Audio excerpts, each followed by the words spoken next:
آج میں بہت ایکسائٹیڈ ہوں کہ مجھے بھی بینگ اے فیمیل تو سارے کوسچنس جو فیمیلز کے مائنڈ میں آ رہے ہوتے ہیں یا وہ ایکسپیرینسز وہ سفر کر رہی ہوتی ہیں تو ان ساری چیزوں کو انشاءاللہ آج میں آپ سے آن بورڈ پوچھنا بھی چاہوں گی تاکہ میرے ساتھ ساتھ وہ تمام فیمیلز جو اس بزنس کے اندر انٹرسٹڈ ہیں یا اس کا پارٹ بننے چاہ رہی ہیں ان کو اس حوالے سے بہت زیادہ کلیئرٹی ہو سکے. جیسے ہم دیکھتے ہیں کہ ہماری سوسائٹی میں بہت سی فیمیلز جو ہیں وہ بریڈ ارنر ہوتی ہیں اور کچھ ہمارے کچن فکس بیس ایکسپینسز ہوتے ہیں تو ان کا میجر کنسرن ہوتا ہے کہ کیا یہ بزنس جو ہے ایک رائٹ چوائس ہے کہ اس کو اڈاپٹ کرتے ہوئے وہ اپنے ان فکس بیس ایکسپینسز کو بھی پورا کر سکیں اور اپنی فیملی کو کچھ فائنینشلی جو ہے وہ اپلفٹ کرتے ہوئے ایک اچھا لائف سٹائل بھی اپنا سکیں. تھینک یو سو مچ. آپ جو ہے وہ ہاؤس وائف جو ہیں ان کو ریپرزینٹ کر رہی ہیں. سو آئی ایم ویری ہیپی کہ ہم ایک پاکستانی کلچر میں پیدا ہوئے پلے اور بڑے اور وہاں پہ ہم نے یہ چیزیں دیکھی ہیں کہ ہمارے جو خاندان کے اندر یا ہماری سوسائٹی کے اندر جو بیسکلی فیمیل جو ہیں ان کا ایک بہت بڑا رول ہوتا ہے. ٹھیک ہے.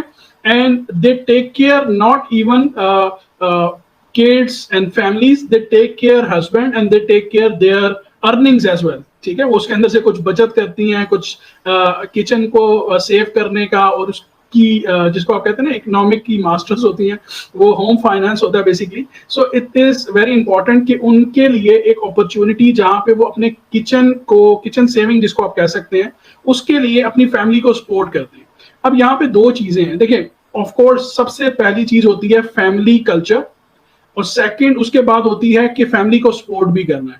بیکاز اگر ایک فیمیل جو ہے وہ شادی کے بعد یا بچوں کے ساتھ جو ہے وہ کسی جاب کے اوپر جاتے ہیں تو ان کو کافی سارے ایکسٹرا آرڈنری چیلنجز برداشت کرنے پڑتے ہیں, جس کو شاید بہت کم لوگ جو ہے وہ ان چیلنجز کو فیس کر سکتے ہیں. رائٹ. کیونکہ چیلنج ایک دن کا ہو تو انسان برداشت کر لیتا ہے, ایک ہفتے کا ہو تب بھی برداشت کر لیا جاتا ہے.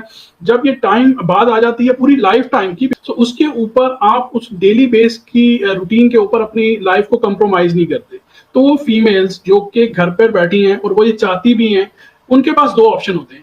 یا وہ اسی انوائرمنٹ میں رہیں جس انوائرمنٹ پہ ہیں, وہ اپنی فیملی کو سپورٹ نہ کر سکیں اور دل ہی دل میں یہ خواہش رکھیں کہ میں نے جو شادی سے پہلے ڈگری لی تھی اس ڈگری کا مجھے کیا فائدہ ہو رہا ہے. ایک تو یہ آپشن ہے. دوسرا آپشن یہ ہے کہ they start looking some thing which they can do from home, which is like internet کے اوپر بیٹھ کر فری لانسنگ کرنا واٹس ایور. اینڈ اس کے اندر بھی جب فری لانسنگ جب انسان کرتا ہے تو آف کورس اس کے اندر بھی ملٹیپل چوائسیز آ جاتی ہیں. رائٹ. ای کامرس ہے, گرافک ڈیزائنر ہے, اینڈ سو. تو میرے خیال سے نیٹ ورک مارکیٹنگ اس لیے ہاؤس وائفس کے لیے زیادہ بہتر ہے اور زیادہ سوٹیبل ہے. ایک تو یہ ہے کہ وہ اس کو سلولی پروگریس کر سکتے ہیں, پہلی چیز. دوسری چیز یہ ہے کہ اس میں کوئی ہیوج کیپٹل انویسٹمنٹ نہیں ہے. تیسری چیز یہ ہے کہ اس میں کوئی بہت زیادہ ایکسٹرا آرڈنری اسکلز جو ہیں وہ لرن کرنے کی ضرورت نہیں ہے. You can start with basic thing.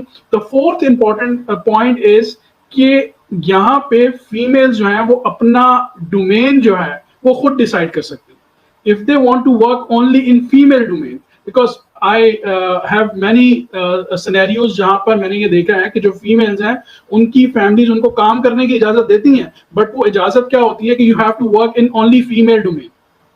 تو ان کے لیے یہ سوٹیبل نہیں ہوتا کہ they can go in the bank اور سے کہ جی ہم نے تو صرف فیمیل ڈومین کے اندر کام کرنا ہے, بیکاز وہاں پہ تو آپ کو میل ڈومینز بھی ملیں گی, وہاں پہ آپ کو باس ہو سکتا ہے میل مل جائے. تو اس لحاظ سے یہ 4 پوائنٹ جو ہے وہ میرے خیال سے بہت امپورٹنٹ ہے فیمیلز کے لیے, کہ جہاں پہ وہ اپنی کچن سیونگ بھی کر سکتی ہیں اور اپنے اسکلز کو, جو ان کی ڈگری جو بیسکلی ایک قسم کی یوز لیس ہو چکی تھی, اس کو پراپرلی فیلڈ کے اندر لا کر ایکسپیرینس کر سکتے ہیں. Can be on the career path, جہاں پہ 1 سال کے بعد 6 مہینے کے بعد وہ کسی ایک ڈیزائر پوزیشن پہ پہنچ کر اپنی فیملی کو پراؤڈ فیل کروا سکتے ہیں کہ لک I have done something in your boundaries. I mean آپ کی جو ڈیسائیڈ کیا ہوا کلچر ہے, جو ٹریڈیشن ہے, اس کے اندر رہتے ہوئے میں نے وہ چیز اچیو کر دی. سو اس لیے نیٹ ورک مارکیٹنگ جو ہے وہ فیمیل کے لیے زیادہ بہتر آپشن ہے.